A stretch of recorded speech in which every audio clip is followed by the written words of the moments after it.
So guys, খাদানের খেলা start হয়ে গেছে। তো দেব দেব এন্টারটেনমেন্ট বেঞ্চার্সের ফেসবুক পেজেতে আজ দুটো পোস্টার রিলিজ করেছে। তো তারই সাথে দেব ক্যাপশনে আমাদেরকে অনেক কিছু জানিয়ে দিয়েছে এই মুভির কাস্টের ব্যাপারে, এই মুভির ডিরেক্টর অ্যান্ড এই মুভিতে এই মুভিতে কি গল্প থাকতে যাচ্ছে সে তার কিছুটা হলেও হিন্টস এই ক্যাপশনে দিয়ে দিয়েছে। চলো দেখা যাক কি লিখেছে। তো দেব এখানে লিখেছে from the depth of the coal mine. তো যেমন কি আমরা জানি যে ভাই এই মুভিটা কয়লা খনি, সারাউন্ডেড বাই কয়লা খনি হতে চলেছে। তো সেটাই লিখেছে।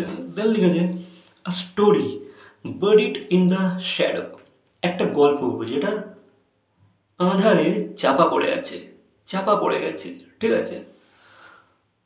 Where every page is stained with the blood of untold struggles, যেখানে গল্পের প্রতিটা পাতা রক্তের দাগে রেঙে গেছে, না বলা পরিশ্রমে আর রক্তের দাগেতে রেঙে গেছে।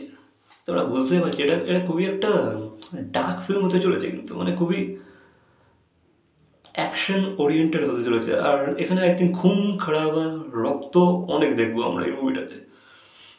দেন লেখা যায় today we unveil the cinematic excavation revealing a narrative marked by sacrifice and redemption.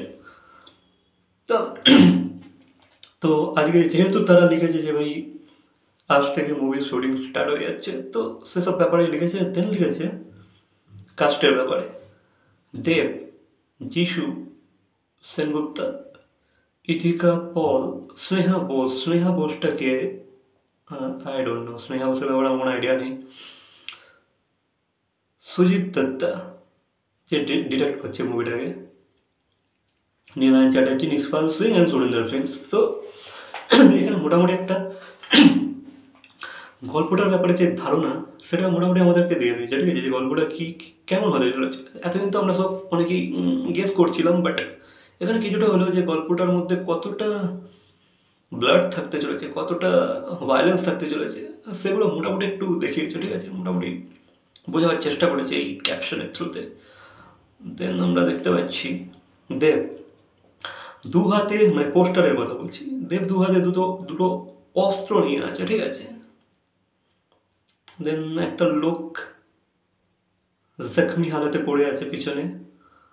তো বেশ ডেঞ্জারাস তো লাগছে, কিন্তু লোকটা বেশ ডেঞ্জারাস তো আছে, রক্তই রক্ত। ওকে, দেবের নিচে আছে খাদান মুভির টাইটেল। আর যেহেতু আজকে থেকে শ্যুট স্টার্ট হয়ে যাচ্ছে, তো দেব আজকে এক্সপিরিয়েন্স করতে পারবে, ঠিক আছে, মানে কিছুটা বুঝতে পারবে যে ভাই মুভিটা কোন দিকে এগোচ্ছে, যেহেতু আজকে তার ফার্স্ট শুটিং ডেট। তো আজকে থেকে দেব খানিকটা হলেও বুঝতে পারবে যে ভাই মুভিটা আমরা কোন দিকে নিয়ে যাচ্ছি। তো ওটা সুজিত দত্ত রেনো ডিরেক্ট করছে মুভিটাকে। দেন ভাই যিশু সেনগুপ্তার পোস্টারটার মধ্যে ভাই একটু সাসপেন্স তো আছে, মানে কেমন কি চরিত্রটা হতে চলেছে উই হ্যাভ নো আইডিয়া। আমরা জাস্ট এটুকুই জানতে পেরেছি যে ভাই সেক্সে কীর্তন করছেন অল, বাট সাসপেন্স তো আছে। তার এক্সপ্রেশন দেখলে তো ভাই মনে হচ্ছে হ্যাঁ কুছ তো বাত হ্যায় ইস ক্যারেক্টার মে, ঠিক আছে না। তো মানে এখানে কিন্তু কোনো সাধারণ ক্যারেক্টার নয় ভাই এটা, যেহেতু মানে দেব ক্যাপশনে লিখেই দিয়েছে যে এই গল্পের প্রতিটা পাতা রক্তের দাগেতে রক্তের রঙে দাগ কেটে গেছে। তো ব্যাপার স্যাপার তো আছে, কিছু একটা ব্যাপার ডেঞ্জারাস ব্যাপার তো আছে, ঠিক আছে, ওটার মধ্যে। তো সে কী হয় বাকি আমরা তো এই মুহূর্তে বলতে পারবো না গল্পটা টোটাল কি। বাকি আমার তো ভাই এসব দেখে দেবের প্রমোশন অ্যান্ড অল স্ট্র্যাটেজি দেখে তো মনে হচ্ছে ভাই মুভিটা ভাই কিছু একটা হতে চলেছে। অ্যান্ড আই থিঙ্ক হয়তো আমরা মুভির কিছু গ্লিমস বা কিছু পোস্টার আরও পেতে চলেছে, ঠিক আছে, যেহেতু এখনো ইদিকা পলকে দেন স্নেহা বোসকে আমরা এখনো পর্যন্ত দেখিনি, তাদের কি look and all. I think তাদেরও হয়তো পোস্টার দেব হয়তো রিলিজ করতে চলেছে। বাকি ওভারঅল ভাই বাংলা মুভির এইভাবে প্রমোশন হচ্ছে, এইভাবে পোস্টার রিলিজ হচ্ছে, মানে ব্যাপক ব্যাপার স্যাপারই আলাদা, আলাদাই ব্যাপার, যাই বলো ভাই। দেব এটা কিন্তু ভাই করে সাকসেসফুলি করে দেখাচ্ছে, আর সেটা সাকসেসফুলি করতেছে সক্ষম হচ্ছে, কারণ ভাই তার প্রিভিয়াস মুভিগুলো সেরকম ওয়ার্ক করেছে, আর সেই সাহসটা সে পেয়েছে, ঠিক আছে, কোথাও না কোথাও গিয়ে সে আউট অফ দ্য বক্স গিয়ে কাজ করার চেষ্টা করছে আজকের দিনে, তো এটা বেশ দেখতে ভালো লাগছে। আর আজকের দিনে এই ধরনের এতটা খরচা করে একটা মুভি করাটা কিন্তু রিস্কি ব্যাপার।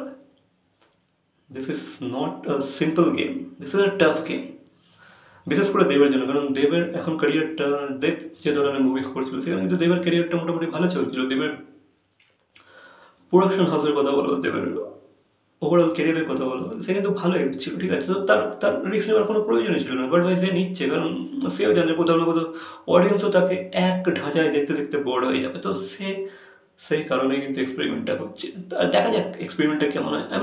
বাট আই থিঙ্ক এই মুভিটা নিয়ে যে হাইপটা আছে মোটামুটি, আই থিঙ্ক এই মুভিটা খুবই নেক্সট লেভেলে গিয়ে ওয়ার্ক করবে। এবার ভাই এই মুভিটা কি প্যান ইন্ডিয়া রিলিজ হবে, হলে কিন্তু মন্দ হয় না। এবার দেখা যাক এর মধ্যে কি একটা কালচারেরও তো ব্যাপার আছে, মানে একটা কালচারকে তো প্রতিটা ল্যাঙ্গুয়েজে বা প্রতিটা এতে দেখানোটা মুশকিল আছে।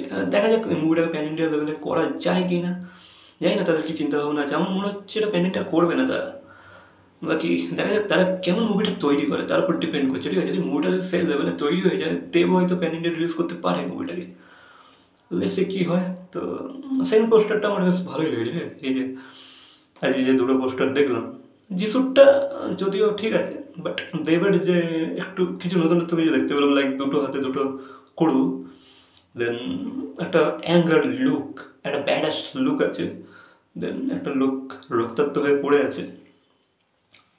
ইন্টারেস্টিং তো আছে ভাই, বললে হবে না। এবার জানো তোমাদের কি মতামত কমেন্ট সেকশনে, আর ভিডিওটা ভালো লাগলে লাইক, কমেন্ট, শেয়ার, সাবস্ক্রাইব। তো দেখা হচ্ছে পরবর্তী কোনো ভিডিওর সাথে। Till then